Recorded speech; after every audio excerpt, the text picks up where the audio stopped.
28 মাস পর ওপেনিং জুটি থেকে 17 রানের পার্টনারশিপ। 3 বছর পর দলে ফিরে দুর্দান্ত ব্যাটিং করলেন বিজয়।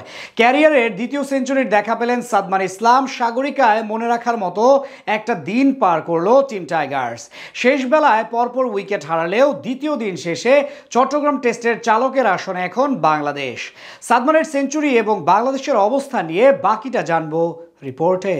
28 মাস বছরের হিসেবে দীর্ঘ 2 বছর 4 মাস পর বাংলাদেশের ওপেনিং জুটি থেকে এলো 17 রানের পার্টনারশিপ। চট্টগ্রাম স্টেডিয়ামে আজ যেন এক অন্যরকম বাংলাদেশ, যার রূপকার সাদমান ইসলাম অনিক। ক্যারিয়ারে দ্বিতীয় শতকের দিন বাংলাদেশকে এনে দিলেন শক্ত অবস্থান। আগের দিন শেষ বেলায় নাঈম হাসান ও তাইজুল ইসলামের দ্বিমুখী আক্রমণে দিশেহারা হয়ে পড়েছিল সফরকারী জিম্বাবুয়ের ব্যাটাররা। বাহাতি তাইজুলের ফাইফারের পর 1 উইকেট হাতে রেখে দিন পার করেছিল তারা, কিন্তু বাকি এক ব্যাটারকে বিদায় করতে দ্বিতীয় দিন বেশিক্ষণ সময় নেননি তাইজুল।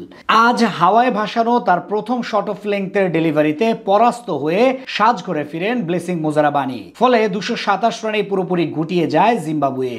সাগরিকার ব্যাটিং ফ্রেন্ডলি উইকেটে খুব ভালো একটা টোটাল পেয়েছে যে জিম্বাবুয়ে, এমন কথাও বলা যাবে না। তাই বাংলাদেশের অর্ধেক কাজ বোলাররাই করে দিয়েছিলেন। এরপর নিজেদের ইনিংসে ব্যাট করতে নামেন টাইগার 2 ওপেনার এনামুল হক বিজয় এবং সাদমান ইসলাম। জাতীয় দলের সাদা জার্সিতে দীর্ঘ 3 বছর পর খেলতে নেমে অসাধারণ ব্যাট করতে থাকেন এনামুল। তার সাথে এদিন শুরু থেকে সাবলীল ছিলেন বাহাতি সাদমান। দুজনের ব্যাটে ভর করে ভালোভাবে আগাচ্ছিল টাইগারদের রানের চাকা।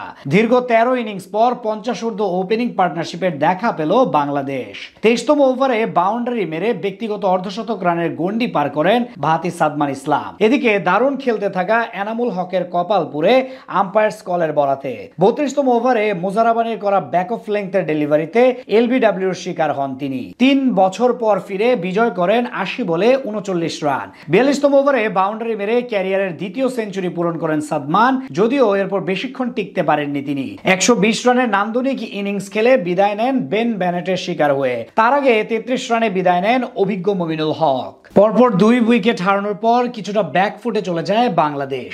সেখান থেকে দলের হাল ধরেন ক্যাপ্টেন নাজমুল হোসেন শান্ত এবং অভিজ্ঞ মুশফিকুর রহিম। দুজন মিলে বেশ ভালোভাবে উইকেটের লাগাম টেনে ধরেন, পাশাপাশি দলকে এনে দেন লিড। টানা ব্যর্থতার মাঝে সমালোচনায় থাকা মুশফিকুর রহিম অবশ্য এদিন ছিলেন বেশ সাবলীল। শেষ পর্যন্ত তাদের জুটির মাঝে বাধা হয়ে আসেন অভিষিক্ত ভিনসেন্ট মাসেকাসা। তার অ্যারাউন্ড দ্য উইকেটে করা ডেলিভারি ফ্রন্ট ফুট ডিফেন্স করতে গিয়ে মিড উইকেটে থাকা নিক ওয়েলচের হাতে ক্যাচ দিয়ে আউট হন শান্ত। বাংলাদেশ অধিনায়কের কাছ থেকে আসে 23 রানের ইনিংস। টানা 4 ম্যাচে অর্ধশতক হাঁকানো জাকের আলী অনিক অবশ্য আজ সুবিধা করতে পারেননি। 13 বল থেকে মাত্র 4 রান করে প্যাভিলিয়নের পথ ধরেন এই উইকেট কিপার। অন্যদিকে দারুণ খেলতে থাকা মুশফিকুর রহিম ফেরত যান নিজের ভুলে রান আউটের শিকার হয়ে। ভিনসেন্ট মাসেকাসার বলে মিড অনে ঠেলে দিয়ে দ্রুত সিঙ্গেল নিতে গিয়ে মাদভেরের ডিরেক্ট থ্রোতে 40 রানে কাটা পড়েন তিনি। শেষ বেলায় আরো একটি উইকেট হারালে শেষ পর্যন্ত 64 রানের লিড নিয়ে 291 রানে 7 উইকেট হারিয়ে দিন শেষ করে বাংলাদেশ।